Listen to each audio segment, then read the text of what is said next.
मेरे दोस्तों, यिर्मयाह 9 आयत 5 में यहाँ एक खूबसूरत हवाला है। मैं चाहता हूँ कि आप इस पर गौर करें। और हर एक अपने हमसाया को फरेब देगा और सच ना बोलेगा, क्योंकि उन्होंने अपनी जुबान को झूठ बोलना सिखाया है और बदकिरदारी में जान फिशानी करते हैं। खुदा यहाँ क्या कह रहा है? ये 2600 साल पहले यहाँ ये बात लिखी गई थी, लेकिन ऐसा लगता है जैसे ये कल की बात है। हम इससे हर जगह देख रहे हैं। खुदा इस किस्म के लोगों को पसंद नहीं करता। लोगों को सच का सामना करना पड़ेगा और सच बोलना चाहिए। खुदा आपको बरकत दे। ये गवाही देखे। आप अपनी छड़ी यहाँ रखें और चलें।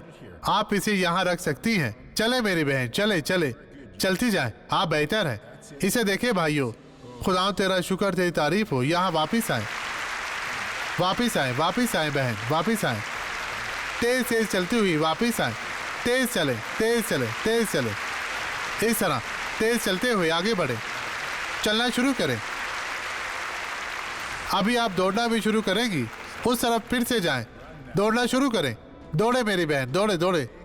थोड़ा भागे। सबको दिखाएं कि आप शिफायाब हैं। मुझे बताएं, आप बेहतर हैं? मैं बहुत बेहतर हूँ। अच्छा महसूस कर रही हूँ।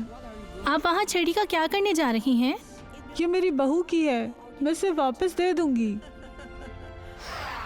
क्या अब हम यीशु के नाम पर दुआ करें? बाप, मैं इस शख्स को बरकत देता हूँ। मैं इन लोगों की जिंदगियों में तेरी बरकत, तेरा फजल चाहता हूँ। तू इन्हें बरकत दे, निजात दे।